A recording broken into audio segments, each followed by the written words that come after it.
उत्तराखंड कांग्रेस लगातार जो लोकसभा चुनाव है उसमें हार मिली उसकी समीक्षा कर रही है। कांग्रेस की जो फैक्ट फाइंडिंग कमेटी है वो लगातार 3 दिन से उत्तराखंड में अपनी चिंतन मंथन नेताओं के साथ कर रही है और आज कांग्रेस की फैक्ट फाइंडिंग कमेटी का जो बैठक है उसका अंतिम दिन है। लगातार कांग्रेस अपनी लोकसभा चुनाव में मिली हार को लेकर चर्चा कर रही है, नेताओं से फीडबैक लिया जा रहा है, हार की वजह को तलाशने की कोशिश की जा रही है। कांग्रेस के जो वरिष्ठ नेता है पीएल पुनिया, उनकी अध्यक्षता में यह बैठक लगातार जारी है और नेताओं से 1-to-1 बातचीत की जा रही है, उनसे फीडबैक लिया जा रहा है। फैक्ट फाइंडिंग कमेटी जो है वो अब इस 3 दिन की बैठक के बाद हाईकमान को यह रिपोर्ट सौंपेगी। तो ये बड़ी खबर आपको बताई जा रही है। कांग्रेस की फैक्ट फाइंडिंग कमेटी की जो बैठक है आज उसका अंतिम दिन है। कांग्रेस के वरिष्ठ नेता पीएल पुनिया लगातार नेताओं के साथ समीक्षा बैठक कर रहे हैं, हार पर चिंतन मंथन किया जा रहा है और इस पूरी चर्चा के बाद लगा एक ठोस रणनीति बनाई जाएगी और जो रिपोर्ट है वो आला कमान को सौंपी जाएगी। तो कांग्रेस की जो फैक्ट फाइंडिंग कमेटी है वो लगातार 3 दिन से उत्तराखंड में बैठक कर रही है। दिग्गज नेताओं के साथ चर्चा का दौर जारी है। लगातार जो 3 लोकसभा चुनाव में कांग्रेस को हार का सामना करना पड़ा है उसकी तलाश में जुटी हुई है कांग्रेस और कांग्रेस के जो वरिष्ठ नेता है पीएल पुनिया वो लगातार समीक्षा बैठक कर रहे हैं, नेताओं से बातचीत करने की कोशिश कर रहे हैं। किस वजह से हार का सामना करना पड़ा, कहां पर कांग्रेस की चूक रही है, पार्टी के भीतर भी जो कई तरह के अंतर्कलह देखने को मिलता है, कहीं वो तो वजह नहीं है। इन सभी तमाम चीजों को लेकर जो कांग्रेस की फैक्ट फाइंडिंग कमेटी है वो इन बैठक के दौरान चर्चा कर रही है और फाइनल जो रिपोर्ट है वो ये कमेटी आला हाईकमान को सौंपेगी।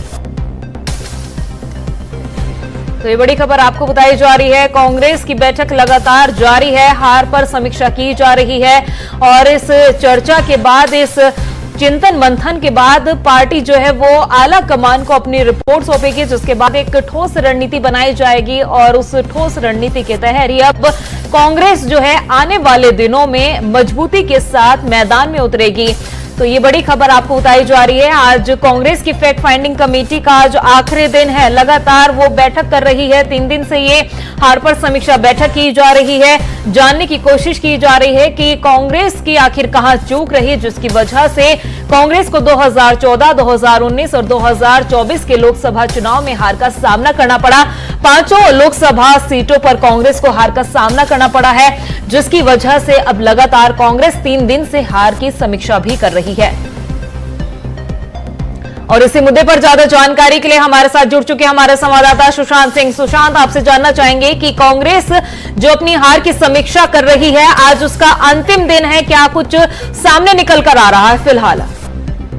देखिए, अभी तक जो है पिछले 2 दिनों से यहाँ पर समीक्षा बैठक चल रही है। जो हार के कारण है वो जानने की यहाँ पर कोशिश की जा रही है। जो वरिष्ठ नेता है पीएल पुनिया, वो जो है उत्तराखंड जो फैक्ट फाइंडिंग कमेटी बनाई गई थी उनके चेयरमैन है। लगातार 1-to-1 वो बड़े नेताओं, जितने भी नेता हैं और जो प्रत्याशी रहे लोकसभा सीटों के लिए और जितने भी विधायक हैं, पूर्व विधायक हैं, उन सभी से जो है 1-to-1 वार्तालाप चल रहा है। उसमें जो है फैक्ट फाइंडिंग करने का जो है प्रयास किया जा रहा है और समीक्षा बैठक हो रही है। क्या क्या कुछ कारण रहे जिस वजह से जो है लोकसभा सीटों में एक भी सीट कांग्रेस के खाते में नहीं आई और यही कारण है जो आज यहाँ पर लास्ट आज दिन है समीक्षा बैठक का। इसमें जो है फैक्ट फाइंड किए जाएंगे और जो है आज रिपोर्ट एक तैयार की जाएगी। उसके बाद जो है हाईकमान को ये रिपोर्ट सौंपी जाएगी पीएल पुनिया के द्वारा और अभी भी जो है बैठक गतिमान है और कुछ ही देर में बैठक खत्म हो जाएगी। उसके बाद जो है कुछ चीजें सामने निकल कर आएंगी कि क्या कुछ कारण रहे जो कांग्रेस को उत्तराखंड में लोकसभा सीट जो एक भी हासिल नहीं हुए, तभी 5 की 5 सीटों पे हार का सामना करना पड़ा। जी सुशांत, जिस तरह से कांग्रेस अपनी हार पर समीक्षा कर रही है, लेकिन क्या कांग्रेस के जो दिग्गज नेता अब एक साथ नजर आ रहे हैं, लेकिन जब जरूरत होती है पार्टी को एकजुट होने की उस वक्त कांग्रेस एकजुट कभी नजर नहीं आती, ये पार्टी हमेशा गुटों में बढ़ जाती है। तो क्या ये भी हार की एक वजह हो सकती है कांग्रेस के भीतर? क्या इस पर भी कोई चिंतन मंथन जारी है? क्या इस तरह की कोई बात सामने निकल कर आ रही है कि पार्टी के भीतर जो गुटों की राजनीति होती है इस पर भी विचार विमर्श किया जाएगा? देखिए, ये तो खैर छिपा नहीं है कि कांग्रेस हमेशा कहीं ना कहीं गुटबाजी का शिकार होती आई है हर चुनाव में और जो पिछले विधानसभा के चुनाव थे उसमें भी जो है गुटबाजी का जो जो मुख्य कारण रहा था, जिसकी वजह से जो यहाँ पर कांग्रेस को जो हार का सामना करना पड़ता और सरकार नहीं बना पाई थी। और लगातार जो है इस पर ये सवाल उठते रहे हैं। जो बड़े नेता हैं कहीं ना कहीं वो इधर उधर अपने गुटबाजियों के चक्कर में एकजुटता पार्टी में नहीं दिखा पाते। और इस बार जो है सभी जो नेता हैं, वरिष्ठ नेता हैं और सभी तमाम नेता ने एकजुटता से उपचुनाव में अपना जो है दमखम लगाया है, जिसका परिणाम निकला है कि दोनों सीटों पर इस बार कांग्रेस ने जो है विजय हासिल करी है।